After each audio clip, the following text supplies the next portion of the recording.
Hello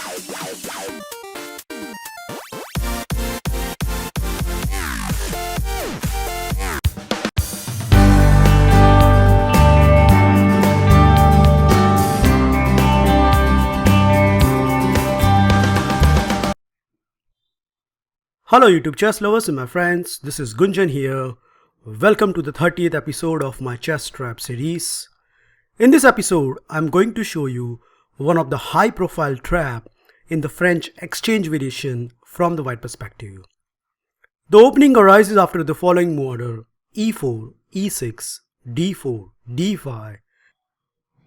And here white has plenty of choices, but amongst them we are looking at e captures d5, and after e captures d5 we reach to the starting point of the French exchange variation.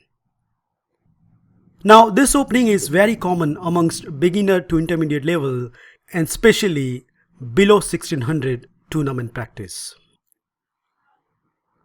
Pay special attention guys, as the trap I am going to show you not only occurs by the most frequent move orders, but even though, let's say, your opponent doesn't fall for the traps, you still get a wonderful attacking position.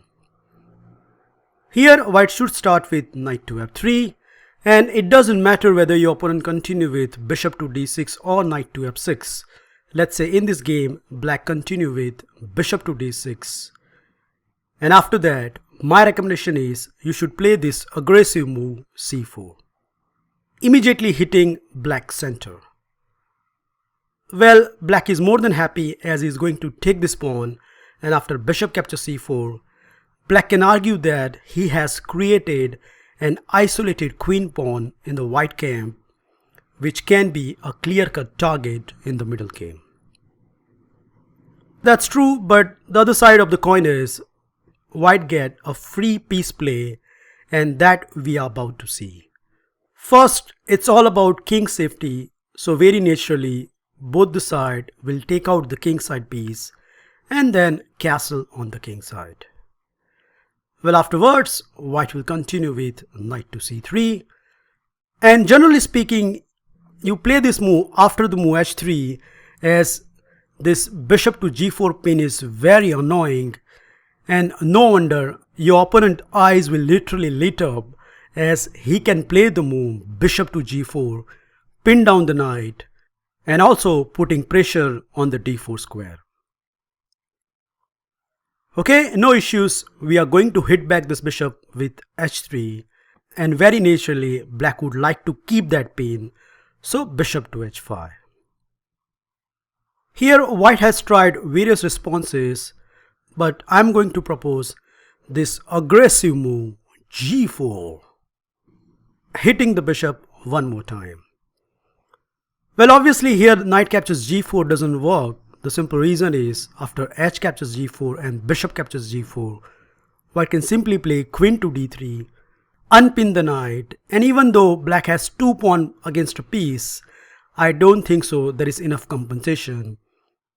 And as it confirmed by engine, this position is better for the white camp.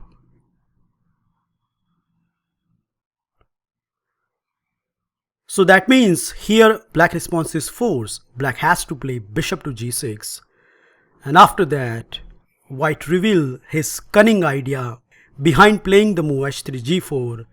He wants to plonk this wonderful knight at the center of the board, and even though white king is somewhat open up, once white will get either of the bishop, he will obtain the bishop pair, and in a long run this gives him better winning chances. The another cute point behind the move knight to e5 is white has set up a cunning trap at this point, and many black players has fallen into it. Black can try the various responses, but the move he should not played is c5, which to the naked eye looks very obvious in this position. Black wants to undermine the d4 pawn and then get rid of that pesky knight. Well, okay, that's on surface looks so cool, but in fact after this move black is instantly losing. Now before I move on, I like you to pause this video and find out a sequence where actually white obtain a completely winning edge.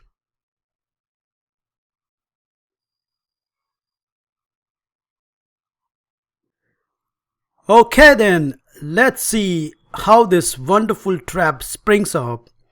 The first move is very obvious. Knight captures g6. Black responses force. Black has to take with the h pawn. Afterwards, we are going to take this c pawn, attacking the bishop. So once again, black response is very obvious. Bishop captures c5. And after that, I hope you see this deciding blow. Bam! So suddenly from nowhere, white munch a pawn. And at this point, black cannot even take with the rook as his own queen hangs. So if black doesn't want to be a pawn down, then he has to take with the king. And for a time being, black is a piece up. But after white's next reply, queen to b3, that poor king cannot hide now on the g8 square. He has to come out. So king to e8 is the only response. And after that, white initiative just literally killed the black. Rook to e1 check. Bishop e7 is forced, as after king to d7, we have mate in two guys. Yup, it's very easy one. Queen to e6 check, king to c7, and knight to b5 as a checkmate. So black can't even think about this.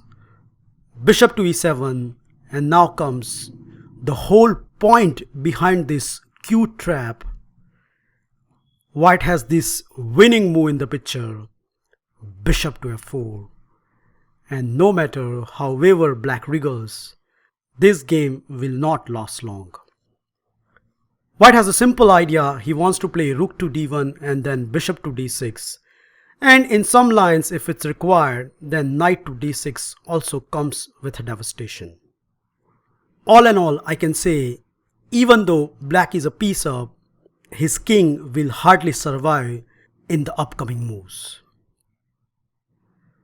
Now to illustrate the danger in this position, I like to show you one of the quickest win by white. At this point, black continue with one of the best move, rook to f7, giving overprotection to the bishop.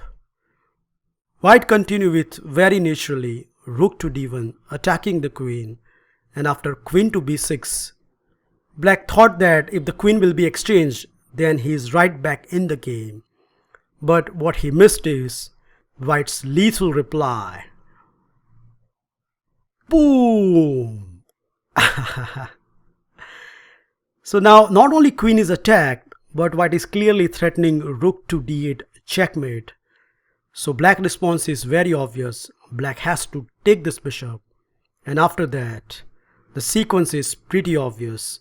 Knight to b5, attacking the queen and coming at the juicy d6 square, which is not easy to parry. Queen to b6 happened, but after knight to d6 check, black simply resigns, as black has to give up the queen in the view of f7 rook hangs. And even after that, once white will take back, okay, materially speaking, black has 3 minor pieces for a queen, but the problem is his king is wide open and his minor pieces are not playing at all. A sample line can run like this: knight b to d7, white will more than happy to take on b7, and after rook to d8 and the move g5, once the knight move, we can even munch the a7 pawn, and those two distant passer on the queen side can be a big decider of the game.